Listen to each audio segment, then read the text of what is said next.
Today on Roll for Insight, I'm sitting down with Critical Kunic. We discuss creating player characters, backgrounds, themes, and voices, as well as discussing RPG horror stories, how to prevent them, and why they are just so popular. With all that being said, sit back and relax. You're listening to Roll for Insight.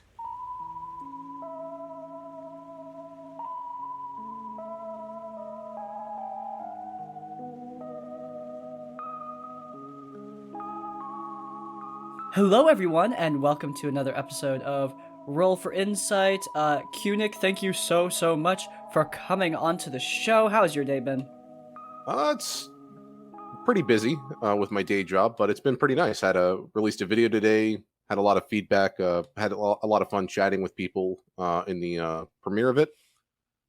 Pretty standard Thursday. Pretty stoked about it. So, you create RPG horror story videos on a weekly basis. You publish on Thursdays, right? I publish whenever I can get them done. Usually my work takes up time earlier in the week. Otherwise, I'd probably be releasing on Mondays or Tuesdays. So my release schedule is Wednesday, Thursday, or Friday, whenever I'm able to get to it. Awesome. So, when you're looking through RPG horror stories and you're seeing all of these different that guys, you got the min-maxers, you've got the spotlight hogs, you've got people who just generally bully other players. Like, obviously there's variable levels of bad. When you think of your personal D&D pet peeves, however, like, what's the first thing that comes to mind? Not necessarily a horror story level, but just like small things that make you go, ugh, why'd you do that? Um, Honestly, my pet peeve comes with character creation more than anything. It is the trope of a tragic backstory. It like almost every game I've gone into, everyone has actually had like a tragic backstory of some sort. And I'm like, okay, guys, we can only get so doom and gloom. We need some like happy-go-lucky people in the in the group, or someone who has, or puts it flips it on their side. So, personal pet peeve, it's definitely that. If we're talking about the board though, and like actually playing, um, probably the people that like can't figure out which dice they want to use, like the people that just have way too many dice and they're like sifting through their bag and they take forever to get to the right ones. Those like that kind of irks me just because it wastes a little bit of time, but I get it. I mean, we all have dice bags. We all have like hundreds of dice, so comes with the territory. But sometimes, people are just like really indecisive with the die they want to use. One thing with that tragic backstories bit that you mentioned earlier was that when you're creating a tragic backstory, I mean, you need to be ready to role play it out in game, right? Yeah, and I think a lot of people, they write that they had a tragic backstory for the sake of having a tragic backstory, but their characters, actions in the role play segments don't really come across that or come across as that. So they play the happy-go-lucky character. Oh, by the way, my parents were murdered horribly, in front of me. Their throats were slit as a kid. It traumatized me. But they're like, all jumping around, being super friendly with people, and not, it doesn't actually affect their personality. So that's probably the biggest issue with it is just no one role plays exactly what that means. And if they did, no one, like most people, wouldn't have a tragic backstory, because then you just be like, everyone would be just goth and emo in a party, and it just would not be a fun time. Exactly, right. Absolutely. And did you see that video, like, your backstories do not need to be tragic? It, like, came out a couple weeks ago. Yes, I did see that, It was and so good. that's it. It probably that's why it's like on the top of my mind right now too, as a pet peeve, because it really got me thinking. And I'm like, yeah, every single campaign I've ever been in, or one shot, there's been at least like one person with a tragic backstory, if not like half the table or more. And that bit that you said at the beginning, like, oh, you don't need to make a tragic backstory. Like, what if your character becomes traumatized during the actual game? It kind of gets into that whole thing of, backstory length that we talk about sometimes. With players make these bloated backstories, they don't leave room for stuff to happen in the game.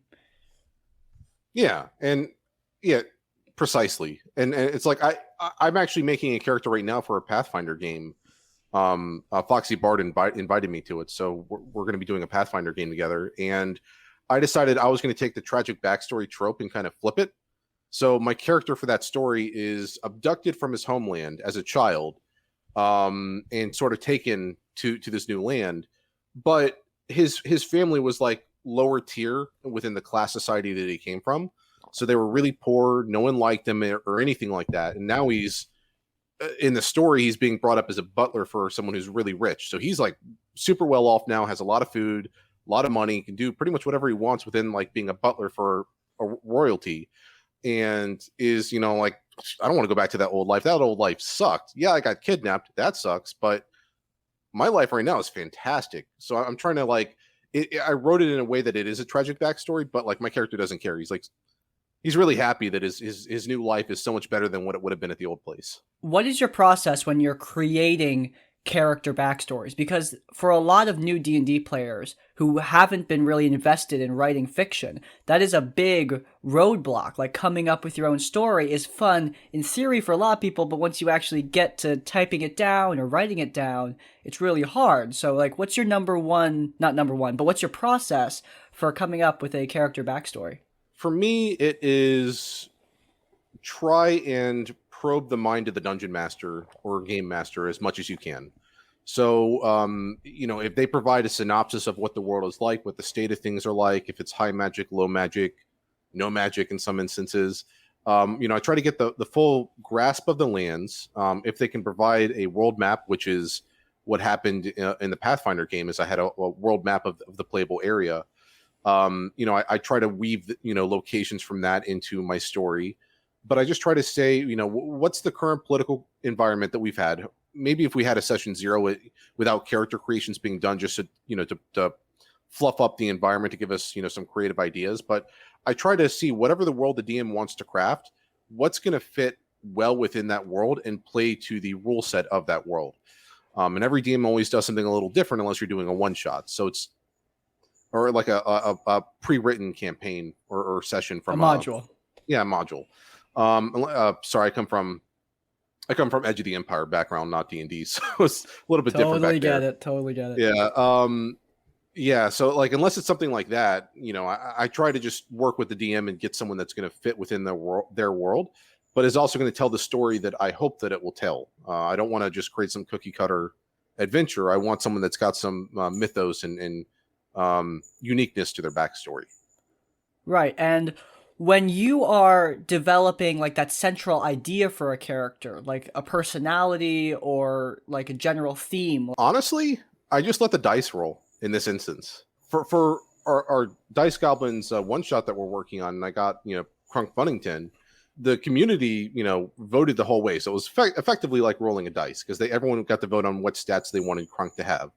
And it turns out he's got a 9 in intelligence and an 8 in wisdom. So I played with that and I said, okay, he's completely stupid, but he's got, everyone in chat was hyping him up as a Sherlock Holmes-esque character. So my personality for him is, I've actually been going through all of these Sherlock Holmes quotes, and I've been like playing with them and messing with them and making them 100% wrong. And the idea behind that is I'm trying to build up a character for him. And I don't want to spoil it here because Dice Goblins, the one shot has not happened yet. So I'm not going to spoil it, with what we're doing. But that's how I played with it. And then in traditional D&D, I roll the die and I see what my stats are. And if it's terrible, I'm not going to complain. I'll roll with it and roll that into my backstory in some way. So like, if I have super low charisma, I play that in. Okay, my character's not very confident, and I just take what are my strengths, what are my weaknesses as the dice rolled, and that's what I go with. I know some people want to create something outside of that, but I think it's fun in that regard, because a lot of combinations from the dice rolls that I get, I would have never actually done. I would have never thought up. So it lets me be a bit more creative than I normally would be.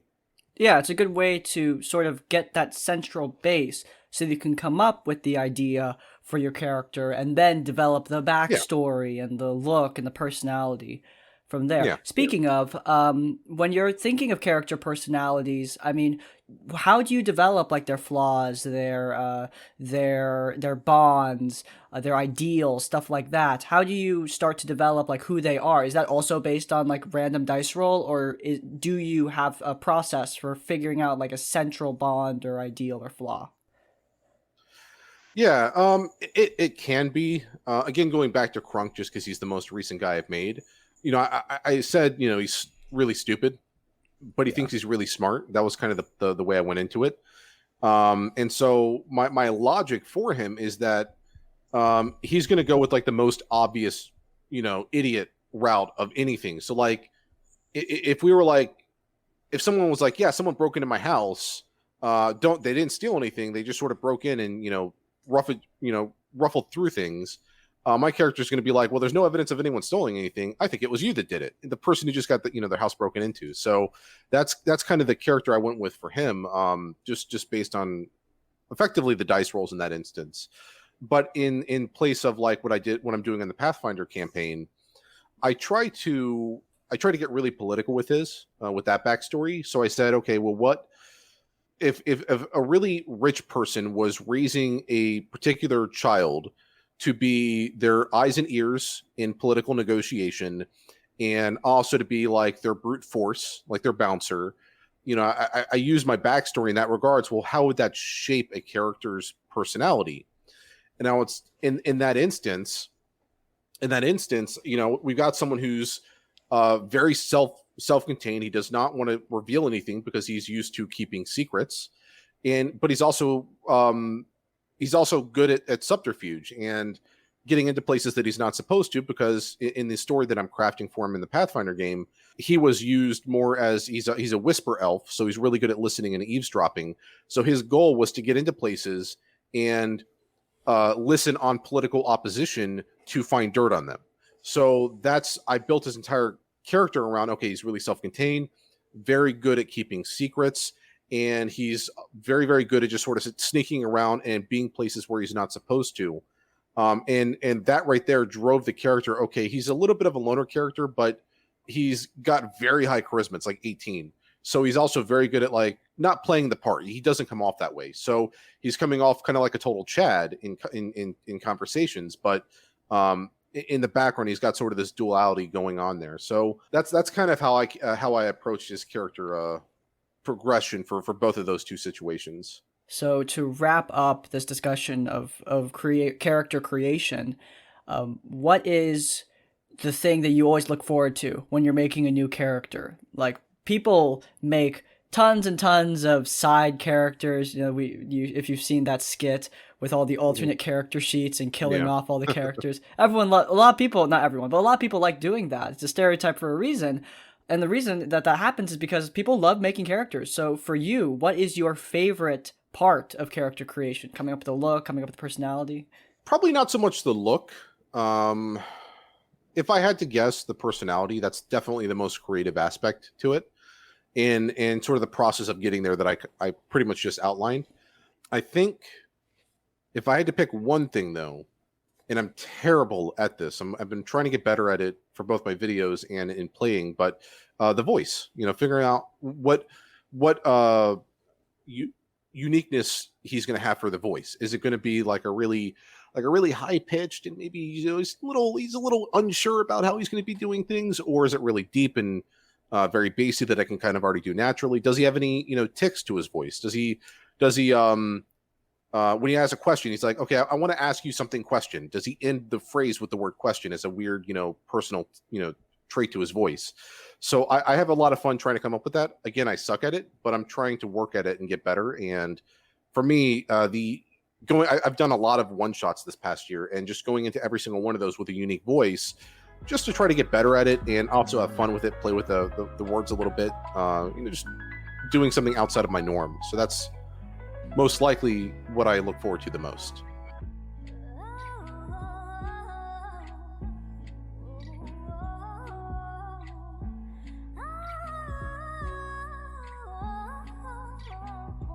Now, let's talk about back to RPG horror stories.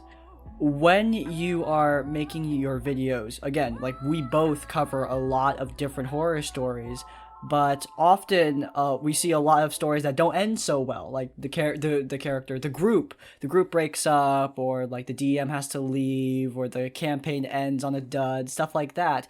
Do you have any advice for people who want to handle problem players in their game? Like, you have a min-maxer, you have a spotlight hog, and you as maybe not the DM, just a normal player, are sitting at the table having to deal with this. Like, what is your advice to that person to handle this problem? Oh, hell yes. I'm glad you asked this. I don't know if you need to censor that or not. I don't know I don't. the That good. doesn't get me demonetized, right? I Right? don't think it does. um, I am like a broken record, and people have actually pointed this out because I mention it all of the time in like every single video. Talk to your players. No one like in most of these stories, the reason why like the DM leaves or the party breaks up or there's a fight or anything, it's because no one talks to each other. If you have someone that's min maxing and you don't want them to do that, as the DM, pull them aside after the whole thing, and say, "Hey, look, I kind of see what you're doing here. Do you mind not doing that because it's ruining the experience for others?" In the case of a min maxer, they're probably taking away the spotlight from other players. Or if you have a player that's just very aggressive and yells at other players and tries to take the spotlight that way, talk with them. If they don't want to change their attitude, kick them. Like don't create more stress for the rest of the table than there needs to be. So yeah, Yeah, all it takes talk is one talk. guy. All it takes is one guy to stand up and like gather the rest of them, and figure out the problem. Yeah, it's we're human beings. Even think about it this way: even couples need to go to relationship therapy, even if they're a really good couple. Like my dad and his wife, they go to therapy all the time because people need a mutual third party to discuss things. It's a natural thing. So letting things sort of simmer in the background is just a recipe for disaster. It could be the most minor of minor things, and if you let it simmer and eat away at you for months and months and months, you're going to blow up, or someone's going to blow up, and it's going to become a problem. So no matter how small, if you're having an issue with something, or someone at your table is having an issue with something, or you know, there's a definite thing in the air that makes you feel like okay, something's about to happen that's bad for the group. Talk. Simple as that. You don't have to necessarily talk with people at the table. Bring it up to a mutual third party first, talk with them, get their thoughts, and then go to the DM or go to whoever. So, yeah.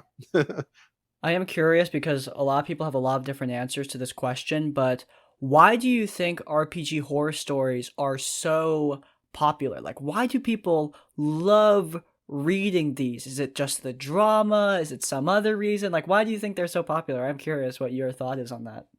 I think it's all drama. Drama. I've done RPG glory stories before. I've done in general like just meta discussions of D&D stuff. None of them do well in terms of analytics. It has to be a horror story for it to do well for analytics. And I don't know if that's just, I mean, from my own perspective, YouTube is pushing me as a horror story channel or what. But even if you go and look at some of the really popular ones, like I forget his name. There's a really good narrator who's got around 30 to 40,000 subscribers, and I forget his name. He does not do horror stories though. He only covers campaign stories and glory stories. Fantastic, easily probably number one or number two best narrators in this whole D&D space. But because he's not talking about like hot drama topics, his videos get like maybe 1,000 views. Mm. Not very big. And again, I forget his name. I think I'm subscribed to him, so someone can sift through my subscriber list and find him that way. But people crave drama. Like think about like why I hate TMZ, but it exists, and people like viewing news from there. So it's people crave drama. So I think it's got to be that. If you don't mind, I'll share. So my dad's thought on this because he's been keeping up with my stuff. But my dad's thought on this is similar to yours, but he says like, all right, Christian. Basically, the way I see it is that your videos or the people who make these videos, it's kind of like group marriage therapy. Like no one goes to group marriage therapy to sort out their own problems. They go to group marriage therapy to see other people's problems and think about, oh, their problems are so much worse than mine. Mine aren't that big Mm-hmm. of a deal. So Yep. that's his thought on why they're so popular. And That's definitely an element to it. Yeah. that's definitely why I watch them. Like when I was DMing first, like the video that I had become for some reason obsessed with was Crit Crab's airship story. I watched that every couple days. Like while I was playing a video game, it was just in the background, and I always was thinking. And the reason I liked it so much was because he was talking about like a story that was so ridiculously bad that anything that went wrong in my first Curse of Strahd campaign, I just realized like, yeah, that's not that big of a deal.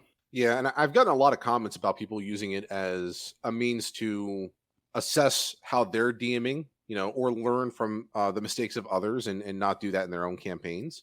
So I definitely have seen it as a big learning tool. But I think what initially gets people to click on the video is that drama, Oh yeah. and then everything else is secondary to that. So when you're talking about like self-assessment as a DM, like when you're trying to figure out if you yourself are an RPG horror story or self-assessment as a player, what do you think is a valuable tool for doing that? Because RPG horror stories are one way to do it, but usually they're just extreme entertainment, right? Like, how do you think a DM or a player should assess their own gameplay? If you have the ability, if you're not a psychopath, right? We'll start there. If you have the ability to empathize with people, and you can, when you're doing something that could be construed as a that guy or a problem player, you can usually assess at the table. If it's in person, you can usually assess at the table everyone else's thoughts and get their ideas based on facial expressions. So if you're doing something that they're not cool with, they're probably going to be giving you like a side eye, or looking at you kind of like suspiciously, like they're not happy with what you're doing. So that, I think, if you're playing in person, is what you can do.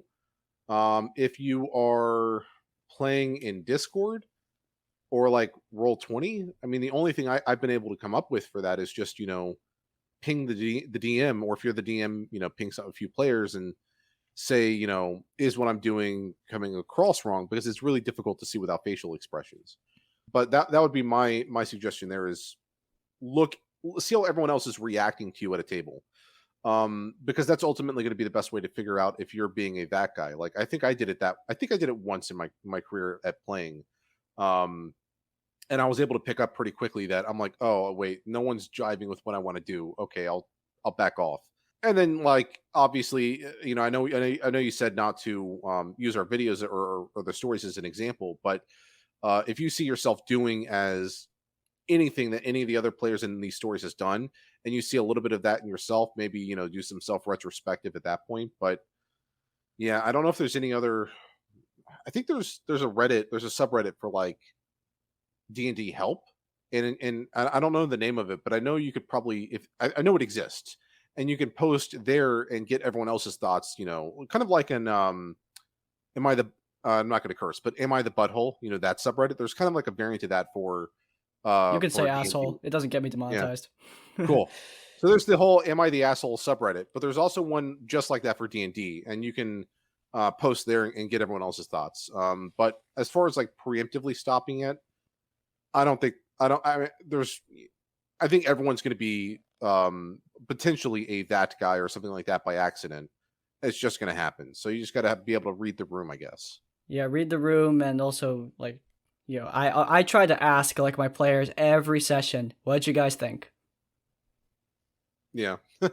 Yeah, I think that that's also a very valuable thing. Though, on that note, I mean, what do you have as advice for DMs and players who are a little bit paranoid? Like, one player doesn't show up to a DM's game, and the DM thinks, "Oh, that player must hate my game." Or a couple people, are on their phone because they need to text their mom to pick them up. Then the DM's thinking, "Oh my God, they're so bored."